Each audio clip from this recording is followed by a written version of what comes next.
Acha, which one is FGR baby and which one is normal baby?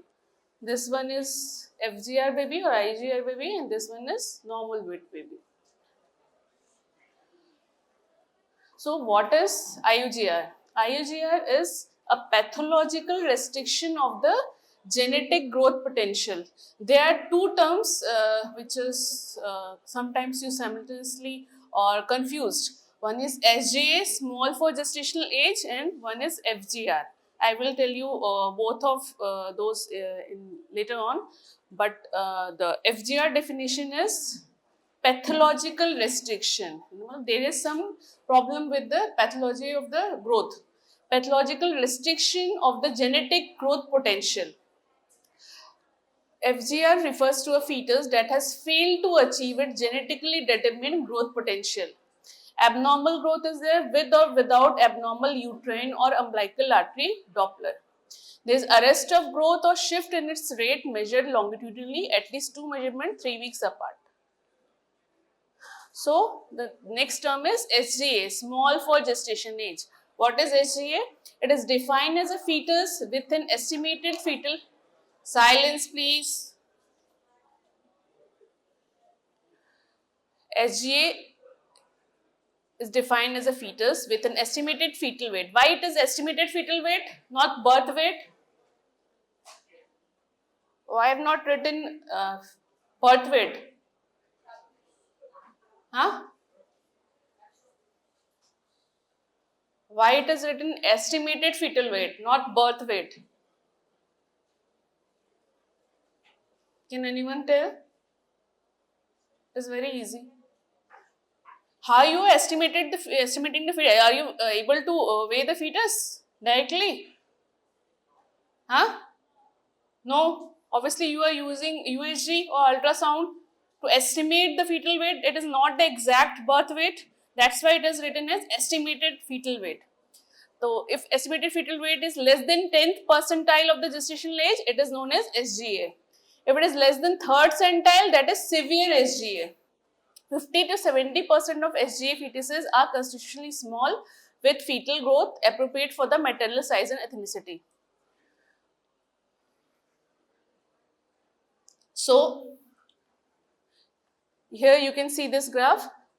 This is, you must have seen in pediatrics, the growth curve of the children, this is like a growth curve only. So, here is the gestational age and in this axis is the fetal, estimated fetal weight, okay. Suppose this is the 50th percentile. The red line is the 50th percentile. This blue line is the 90th percentile. This blue line is the 10th percentile. Okay. So all the fetuses lying below this line are the small for gestational age, and all the fetuses lying above this are the large for gestational age. So suppose a fetus is I have measured the fetal weight at around 32 weeks. It is 1 kg or 1000 gram at 32 weeks. Okay.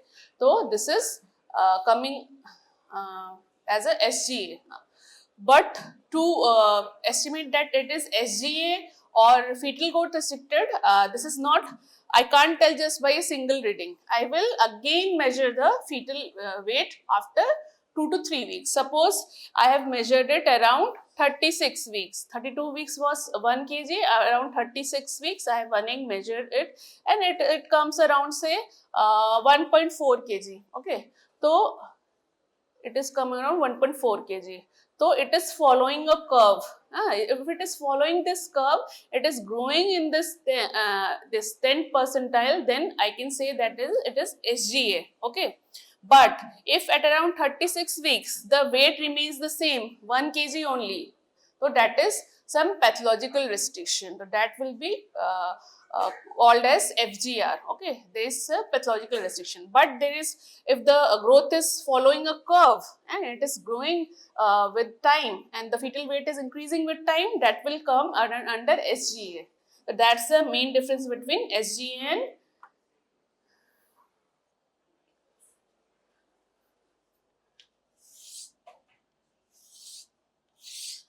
around 32 weeks. This is 1032 weeks. It was here. It is 10th. This 58. It is 90th percentile. At around 36 weeks, it is around say 1.4 kg. So this is following a curve. So this fetus will be called as SGA. But suppose the fetus weight is still 1.1 or 1000 gram only at 36 weeks. So this is not following the curve. This is below the curve. So it will be called as FGR. There is some pathological restriction in the growth. Okay. So that will be FGR. All FGR are SGAs or not? All FGR fetuses are SGA or SGA fetuses are FGR. So SGA fetuses are divided into two. Small for gestational age can be divided into two. Constitutionally small and FGR. Okay. Around 70% accounts for this constitutionally small, and rest 20 to 30% comes under FGR. So all SGA fetuses are not FGR and all FGR fetuses are SGA. So about 70% of the SGAs are constitutionally small and around 30% are growth restricted. Around of them 10% are the cause is chromosomal structure early infection, that is symmetrical FGR, and 20% accounts for the asymmetrical FGR, the cause is uteroplacental insufficiency. The babies coming below this curve is small for gestational age and above this is large for gestational age, and between these two are the appropriate for gestation age. This is very low birth weight, less than 1500 gram, and less than 1000 is extremely low birth weight. So what is the difference between SGA fetuses and IUGR? When you are seeing the growth delay, it is IUGR is true growth delay, but in SGA fetuses that are constitutionally small, the growth delay is constitutional, and perinatal outcomes are worse in IUGR fetuses, and these are similar to normal fetuses. What about Doppler ultrasound? Doppler ultrasound is normal in SGA fetuses, but here it is abnormal in IUGR fetuses. Abnormal environment adaptation, it is present in IUGR and it is absent in SGA. Preeclampsia risk is higher in IUGR baby, so sometimes we say it as IUGR fetuses are or preeclampsia. If patient is having preeclampsia, she is susceptible to have IUGR baby, and both are linked, IUGR and preeclampsia. The cause I will tell you later on how they are linked. These are the some facts about IUGR. Why we need to study IUGR, why it is important? Because IUGR is associated with 3 to 10% of all pregnancies.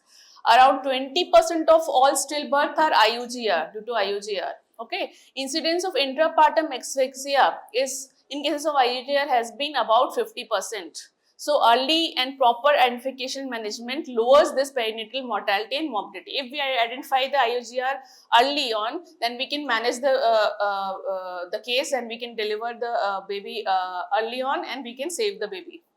So it is very important. So this is the pathophysiology.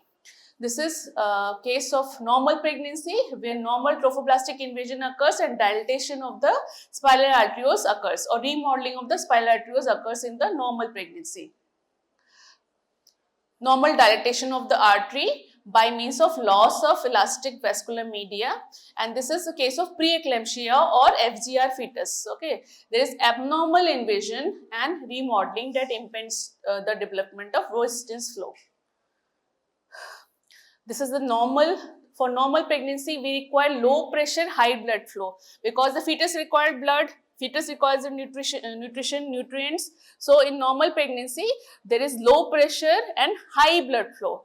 More blood will reach the fetus, fetus will be able to extract more nutrients and will be normal growth will be there. But in FGR fetuses or in preeclampsia, what occurs is there is abnormal remodeling of the or less trophoblastic invasion of the spiral arterioles. So it is narrow and it is broader. So narrow, there is reduced blood flow and there is high pressure due to narrowing. And this is the cause of the FGR. So no less amount of blood reaches the fetus and there is high pressure flow. The fetus is not able to get all the required nutrients at the required time. Less nutrients reaches the fetus and that results in FGR or fetal growth restriction. So there are the stages of maturation when the fetus grows. In the stage 1 that occurs around 4 to 20 weeks, there is increase in the cell number, that is hyperplasia, that occurs at till 20 weeks. After 28 weeks to 40 weeks, there is hypertrophy of the cell. What is hyperplasia and hypertrophy? You must have read in pathology. What is hyperplasia? Increases cell number, and hypertrophy size. Very good. So this is the last trimester, 28 to 40 weeks, there is increase in cell size. Suppose the insult occurs in the stage 1 or in the first trimester, what will happen? Hyperplasia is occurring, there is increase in cell size. If the insult occur early on, what will happen? This is your stage 1, there is hyperplasia or increase in cell size, okay, and stage 3, that is hypertrophy, increase in cell number. So suppose insult occurs early on in the pregnancy, here what will happen? Cell size will be normal or reduced? If the insult or the nutrition reaching the fetus or there is some chromosomal abnormality, the insult occurs early on, so what will happen? Reduce. Very good. The cell number will be reduced. So if the insult occurs early on or in the stage 1 or in the stage of hyperplasia, there will be reduced cell number. That will result in symmetrical IUGR. Symmetrical IUGR. The cell number will be reduced from top to bottom of the fetus. Okay. Brain, abdomen, femoral length, all will be reduced proportionately. Okay, that's why insult early on in the pregnancy will result in symmetrical IUGR, but insult in later on in pregnancy will result in decrease in cell number and cell size. Decrease in cell size, so there will be asymmetrical IUGR because head has already grown. The head development already occurred, the abdominal circumference will be reduced in the later on of the pregnancy. Reduce AC. So there will be asymmetrical IUGR if the insult occurs later on in the pregnancy. And in between there is both hyperplasia and hypertrophy occurring. 95% of the fetal weight gain occurs during the last 20 weeks of gestation, during this last time. So in early onset FGR, the prevalence is very less, fetal size is proportionately small, cell number is reduced, and the cause is mainly chromosomal genetic fetal infection, that is intrinsic to the fetus. Mainly intrinsic causes is causes the early onset FGR. Late onset FGR, mainly the cause is extrinsic. The prevalence is more, head is larger than the abdomen, number of cell are normal but size is reduced. The main most important cause is uteroplacental insufficiency. Early onset FGR occurs or symmetrical IUGR occurs, there is increased perinatal risk. But late onset IUGR or FGR, there is lesser perinatal risk. This is appropriate for growth. This is symmetrical IUGR, the baby is small all over from head to toe, but asymmetrical IUGR, the head is proportionately larger than the whole body.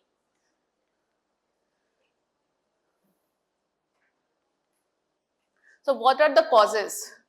Maternal causes, if age, there is elderly, primary, small stature, high altitude stay, genotype, stress, preeclampsia, substance abuse, overnutrition, hypertension and prior history of IUGR. Fetal factors: congenital heart disease, congenital aphomatic hernia, trisomy 21, 13, 18, Turner syndrome. Infection: TOS infection, malaria, placental cord abnormalities. Placental insufficiency: reduced amino acid transport, reduced oxygen delivery, reduced neuroactive substance production, incorrect cord insertion, placental tumor, single umbilical artery or circumvallate placenta. So, the etiology, maternal etiology is divided into different categories like medical disorders. All the medical disorders like hypertensive disorder of pregnancy, diabetes mellitus in pregnancy or GDM, CKD, heart disease, APLA syndrome, antiphospholipid antibody syndrome or autoimmune disease, these all can cause IUGR. Substance abuse in the mother: smoking, tobacco, alcohol, cocaine, narcotics. And teratogen exposure like anti-epileptic, anti-cancer drugs, infection, TORCH, malaria. Fetal causes: genetic and structural causes, chromosomal abnormality, fetal malformation, aneuploidy, infection, genetic fetal malformation, infection that occurs early on in trisomy 13-18, congenital heart disease and multifetal gestation. Placental cord abnormalities like abruption, infarction, chorioangioma. So, first you need to diagnose, okay. It is crucial to make an accurate diagnosis at correct gestational age as it determines timing of delivery and perinatal outcomes. Suppose a baby is growing fine and you delivered the baby early on. Suppose you delivered the baby at 28 weeks. That will be a good decision or bad decision? The baby was growing fine, the fetal growth was normal and you delivered the baby at 28 weeks of any XYZ cause, because of XYZ cause. That was a good decision or bad decision? Bad decision, obviously. Baby was growing fine inside uterus, you delivered the baby prematurely and baby had sepsis in the NICU ward and baby suffered and baby died. Suppose at 28 weeks, weight was say suppose 1 kg. That was obviously bad decision. Suppose fetus at 32 weeks is severe IUGR, and you left the baby, you didn't deliver it and you wanted to wait for 2 more weeks, and after 1 weeks there was stillbirth, okay, baby died inside the fetus and there was IUFD, then you had to deliver the IUFD. So, what is was it good decision or bad decision? Bad decision. So, you need to have the correct diagnosis at correct time, okay. That's why it is crucial to make an accurate diagnosis at correct gestational age. If you will you delay the diagnosis or you overestimate it, then the prognosis will be poor. This determines the timing of delivery and perinatal outcomes. If you deliver early on, perinatal outcome will be bad. If you leave the severe IUGR baby, the perinatal outcome will be bad. So, you have to balance the both. ज़्यादा premature भी ना हो जाए और ज़्यादा severe IUGR भी ना हो जाए. You have to balance the both. So, you have to identify the risk factors. Any patient having risk factors, you have to identify that patient, and you have to do the monitoring more in those patients, high risk patients. And when you identify that patient is having some amount of IUGR or FGR, then you will keep the patient in surveillance. You will monitor the patient more frequently. And once suppose FGR is diagnosed, then you will monitor frequently like 2 weekly or every week, and whenever there is a compensation, decompensated response, you will deliver the baby, okay. Identify the risk factor, then you will do clinical examination obviously and imaging, that is ultrasound and Doppler study.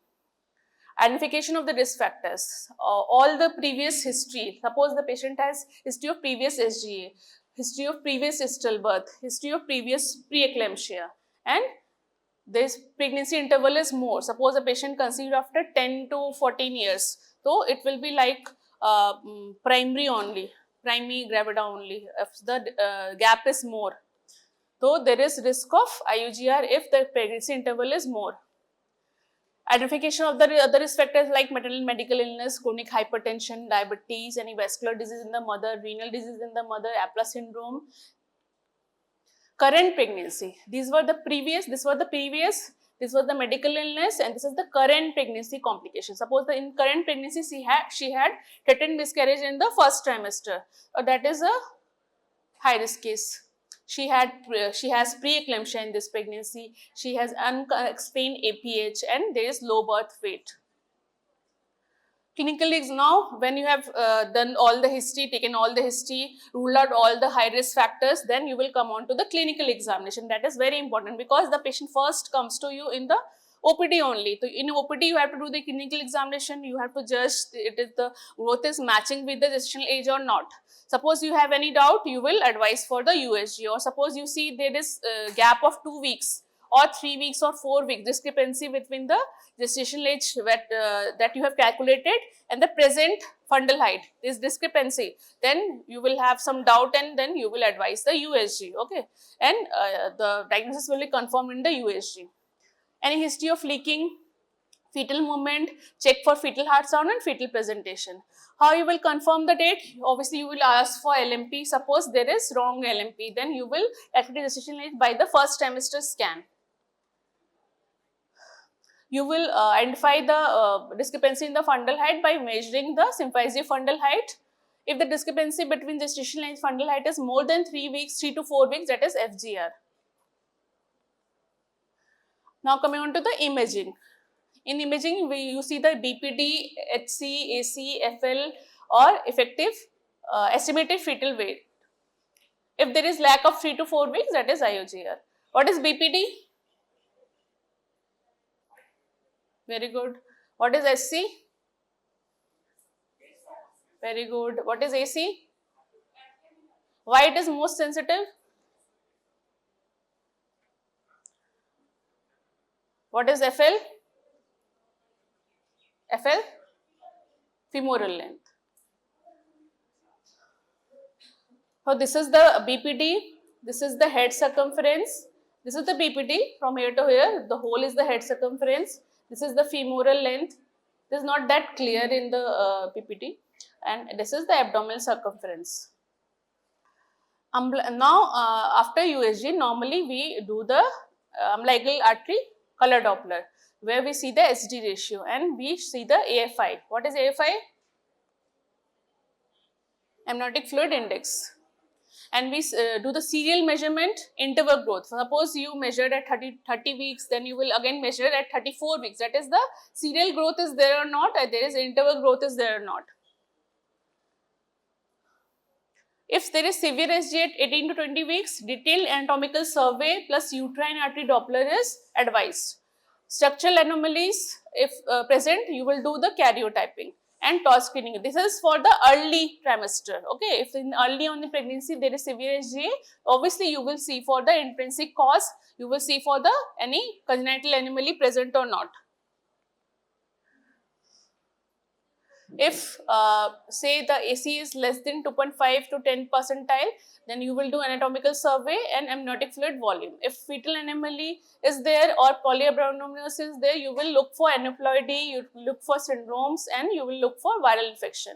If suppose the anatomy of congenital anomaly is absent, there is normal anatomy, normal AFI and there is slight oligohydramnios. So you will do umbilical artery MCA Doppler, elevated index or absent or reversed end diastolic velocity, or there is brain spanning effect, that is indicative of placental insufficiency.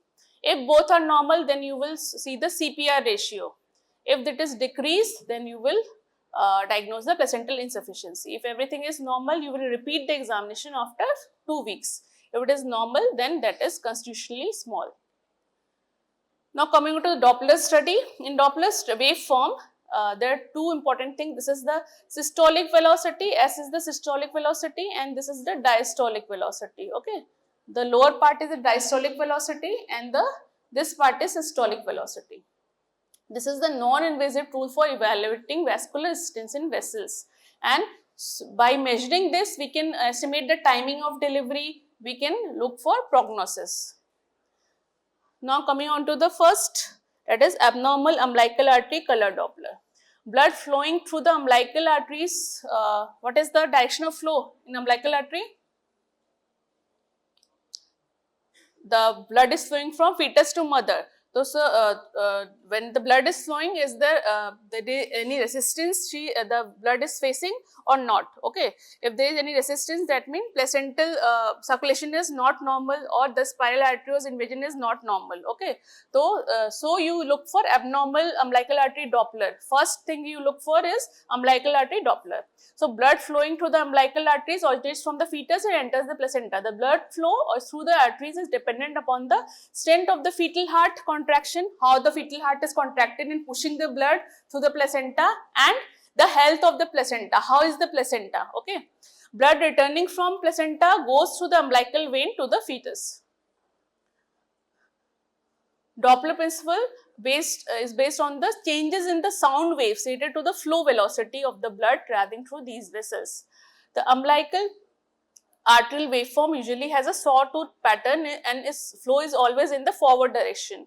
The umbilical arteries are related by measuring the blood flow velocity at its peak systole and peak diastole. So, this is the umbilical artery waveform, this is the systole, this is the diastole at 20 weeks, and 36 weeks, this is the systole and diastole. As the gestation age advances, there is increased blood flow at the diastole, means placenta resistance is decreasing.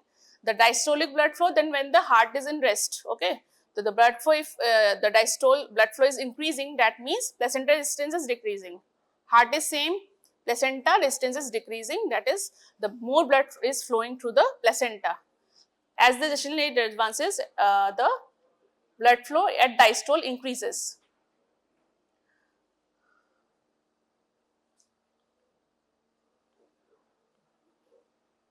So, at around 14 weeks, it is no diastolic flow is there. At 22 weeks, diastolic flow is there. At 26 weeks, it increases. 31 weeks further increases. 37 weeks further increases. Okay. Progressive increase in end diastolic velocity in the umbilical artery is due to decreased downstream resistance or impedance. Umbilical artery Doppler indices progressively lower with advancing gestation. But if there is any abnormality or increased resistance, the end diastolic velocity will decrease. Okay. Suppose the umbilical artery end diastolic velocity has decreased. It is associated with fetal hypoxia and increased perinatal mortality. So, there are three stages. First, the end diastolic velocity will decrease slightly. Second will be, it will be absent. Third is, the flow will be reversed. So, if there is umbilical artery end diastolic velocity is low, that means that 30% of the fetal villus vasculature is abnormal. Suppose there is absence or reversal of the umbilical artery end diastolic flow, that means 60 to 70% of the fetal villus structure is damaged or abnormal. Okay.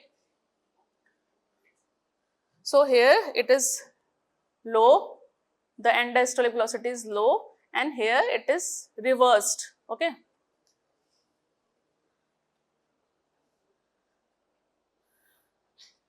Suppose the end diastolic velocity of the umbilical artery waveform is low, decreased. That means 30% of the villus, fetus villus structure is damaged. If it is absent or reverse end diastolic velocity, that means 60 to 70% of the fetal villus structure is damaged.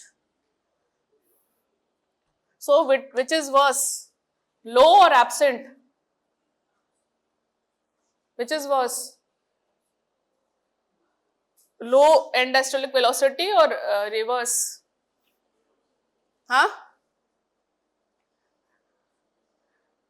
Reverse end diastolic velocity, there is some flow, it is reverse, but there is some flow. Which is worse? Low or reverse or absent? Which is worst? Reverse is worst. And then absent, reverse means that is not going, it is coming back.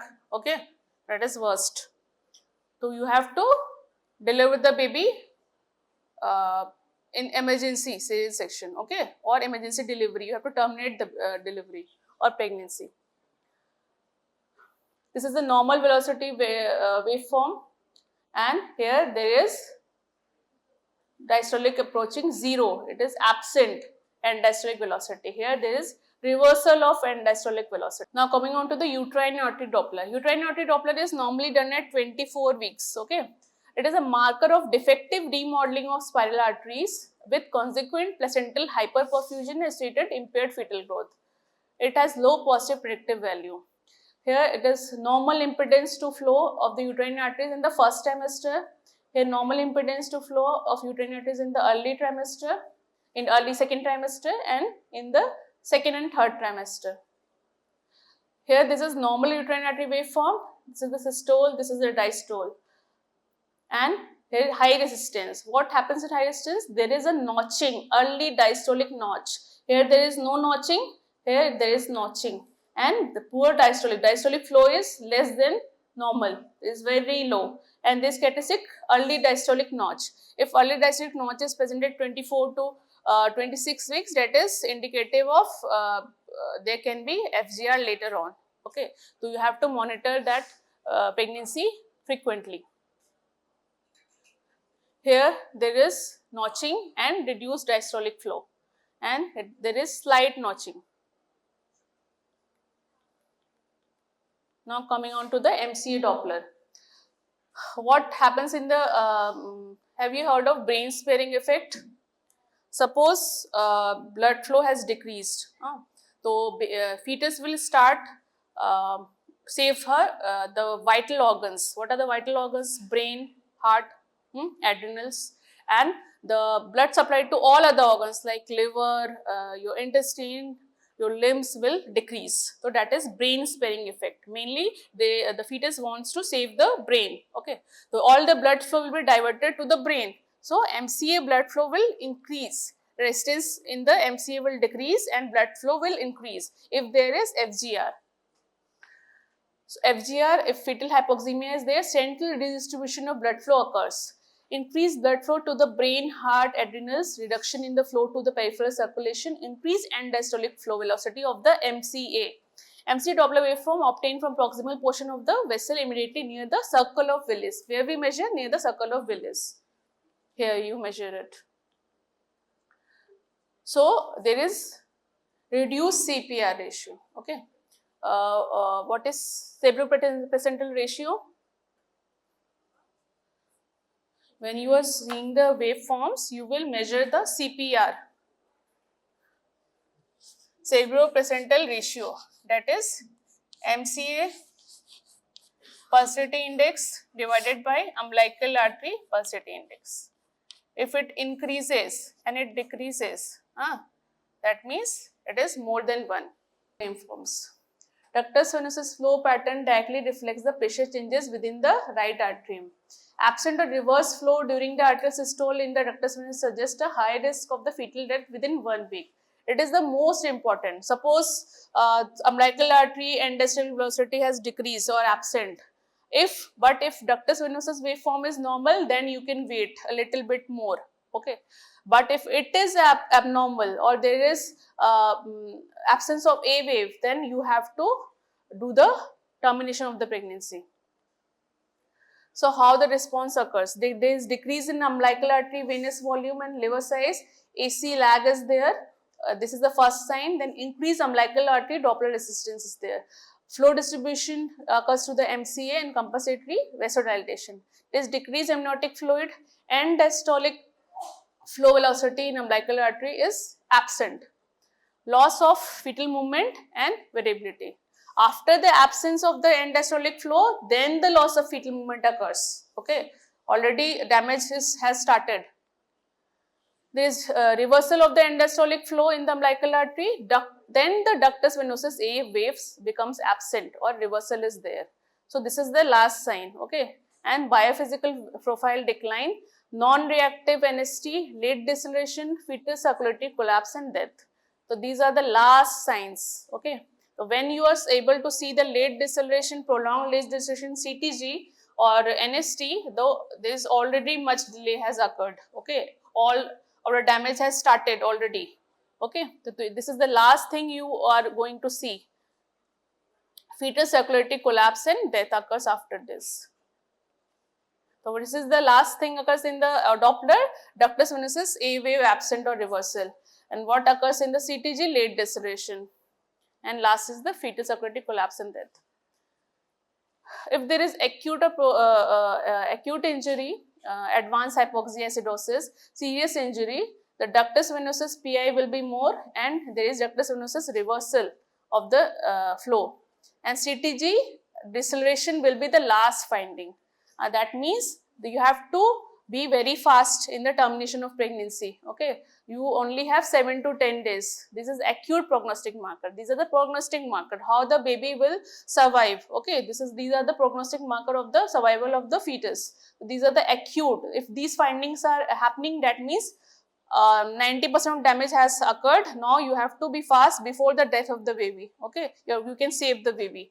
And if these findings, like your umbilical artery Doppler, so uterine artery Doppler, umbilical artery Doppler, MCA Doppler abnormalities are there, then you have some weeks in your hand. But if these changes are occurring, you have very less time in your hand to do the decision or to make the decision.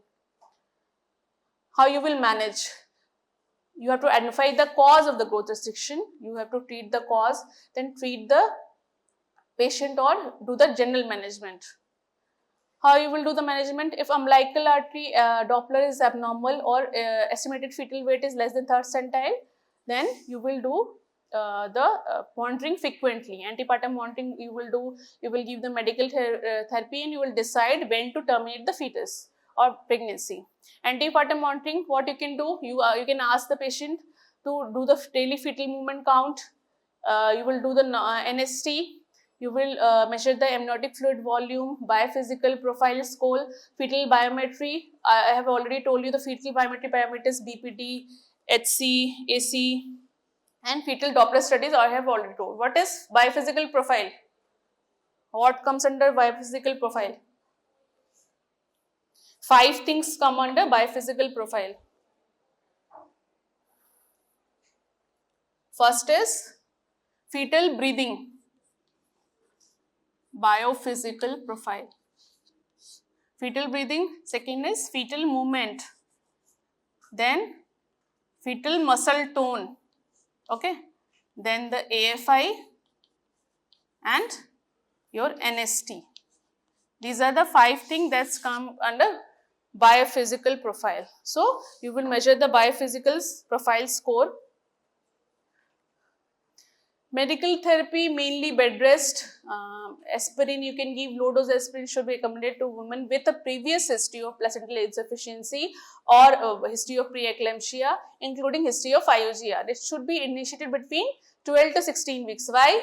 Because spiral arterial remodeling that I told you earlier, showed you earlier, occurs during this time. Remodeling of spiral arterioles or the placental circulation occurs at around 12 to 16 weeks. That's why you have to start the aspirin at around 12 to 16 weeks and until 36 weeks. Antenatal corticosteroid can be given if the SGA fetus is between 24 to 35 weeks of gestation when delivery is being considered. Should receive a single course of antenatal corticosteroid. When delivery of fetal growth restricted fetus is anticipated before 34 weeks of gestation, antenatal corticosteroid should be administered just before delivery. In cases of delivery before 32 weeks of gestation, you can consider magnesium sulfate for fetal and neonatal neuroprotection. How you will determine the timing of delivery? By estimating the gestational age, confirming the gestational age, seeing the underlying etiology. Suppose the patient is having hypertension, suppose the patient is having diabetes, then you will see the underlying etiology, possibility of the extrauterine survival. How is the setup there? Suppose a fetus is, you are in the periphery, there is no NICU or neonatal ICU ward. So you have to see where the fetus can survive outside. Suppose you have to deliver at around 32 weeks. You need a NICU setup, good NICU setup. So if you are not able to see a good NICU setup in your hospital, then you will transfer the patient, not deliver the baby and then transfer. You will transfer the patient for the delivery. Okay, so you have to estimate everything. What is the gestational age? What is the etiology? What is the possibility of extrauterine survival? And how is the fetal condition inside the uterus, inside the mother? Strict fetal surveillance is needed to monitor fetal well-being and to detect signs of fetal compromise. When to terminate? If SGA abnormal Doppler, then you will terminate at 37 weeks. If there is end diastolic or reverse end diastolic flow at 34 weeks or more, you will deliver. If it is less than 34 weeks, there is end diastolic or reversal of flow, then you will give steroid and then deliver. Suppose at 34 to 37 weeks, there is absent reversal flow, you will deliver. If there is diastolic flow is present but reduced, then you will do the monitoring of biophysical profile twice weekly, and you will do the Doppler twice weekly and 2 weekly growth scans. You will deliver 37 weeks or earlier if there is no interval growth or abnormal biophysical profile or absent or reversal of umbilical artery Doppler flow. At 32 34 weeks, if there is absent reversal flow, you will admit the patient. You will, because it is less than 34 weeks, you will administer the steroid and deliver. Here it is more than 34 weeks, you not every time need a steroid. If diastolic flow is less, you will monitor the same twice weekly, modify biophysical profile, you will do Doppler, you will do 2 weekly growth scans. Delivery at 37 weeks or early if all these things are happening. At 28 to 32 weeks, very important, because the gestational age is very less, chances survival outside, you have to judge what is your setup in your hospital, and then you will, if there is absent reversal flow, that means some damage has started. You will see the Doppler of the ductus venosus. If it is normal, you will admit the patient, you will give the steroids, you will do daily NST, daily Doppler. If ductus venosus blood flow is abnormal, then you will deliver it, okay? Because already absent reversal flow, if that happens at 37 weeks, you will not wait for the ductus venosus Doppler waveform.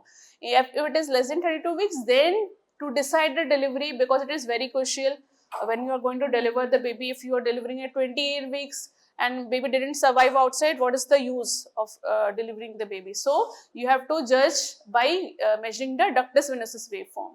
If diastolic velocity is less present, then you will do the OPD, outpatient management, and you will ask for daily fetal movement count, you will twice weekly modified by physical profile and Doppler, you will do. What will the mode of delivery? If end diastolic velocity is absent or reverse in the umbilical artery, normally cesarean section is recommended. In the SGA fetuses with abnormal umbilical artery Doppler but end diastolic velocities are present, induction of labor can be offered.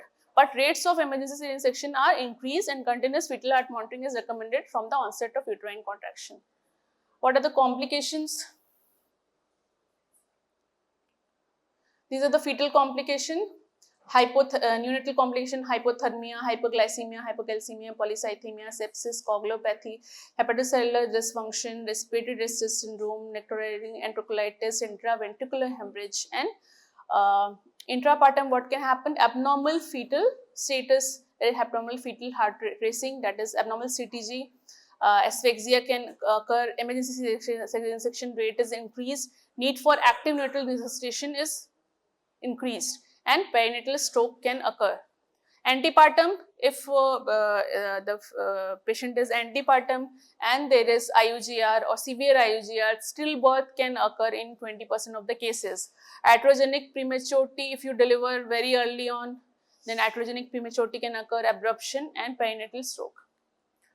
Long-term outcomes in these fetuses, increased risk of cardiovascular disease in the IUGR fetuses is there, increased risk of hypertension, glucose intolerance, diabetes, dyslipidemia, obesity in adulthood. Neonatal assessment you must have studied in pediatrics. The main is the physical appearance. There is thin, loose, peeling skin, scaphoid abdomen, disproportionately large head. This is very thin fetus, loose fold of skin will be there, head will be large. Mortality increases with prematurity. Neurodevelopmental morbidities are seen 5 to 10% more often in IUGR infants. Pathological restriction of the genetic growth potential of the fetus. There is some pathological restriction. Suppose the fetus was genetically determined to grow more, but there was some pathology or there was some cause, due to that the fetus was not able to grow. It was genetic growth potential, that is pathological restriction to the genetic growth potential, that is FGR. So, the two terms are confusing. SGA, what is SGA? Small for gestational age. What is the definition of SGA? If the estimated fetal weight is less than 10th percentile, okay. And if it is less than 3rd percentile, that is severe SGA. So, what are the two types of SGA? Constitutionally small and FGR. And FGR, what are the two types of FGR? Symmetrical and asymmetrical, or early onset or late onset. Early onset are symmetrical IGR, late onset are asymmetrical IGR. Why it occurs, I already told you, because of the hyperplasia phase, stage 1. If damage occurs in the stage 1 hyperplasia phase, there will be symmetrical IGR. If the damage occurs later on in the hypertrophy phase, or the cell size will be reduced, there will be asymmetrical IGR. Head will be larger, abdominal circumference will low. Achha, why abdominal circumference is low in FGR fetuses?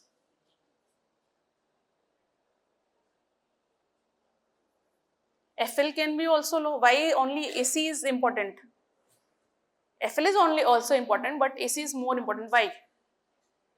Why it occurs? If you see abdomen of a fetus, the most part is occupied with which organ? In fetal abdomen?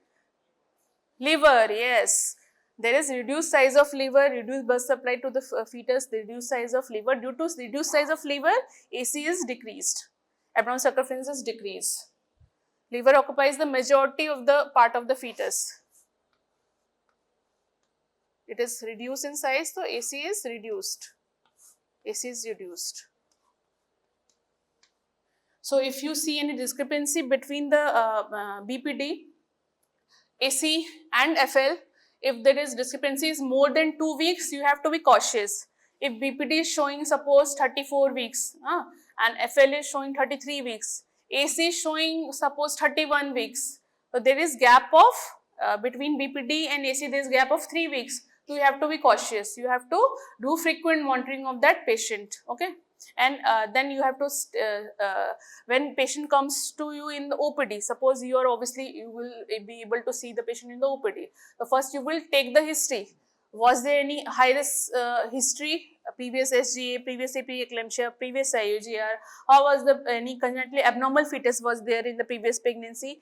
Then you will examine the patient in the present pregnancy. Is there any high risk in present pregnancy? Is she a known case of hypertensive disorder pregnancy or GDM, or she is having any congenital heart disease, any vascular complication? Then you will make the patient or label the patient as high risk pregnancy.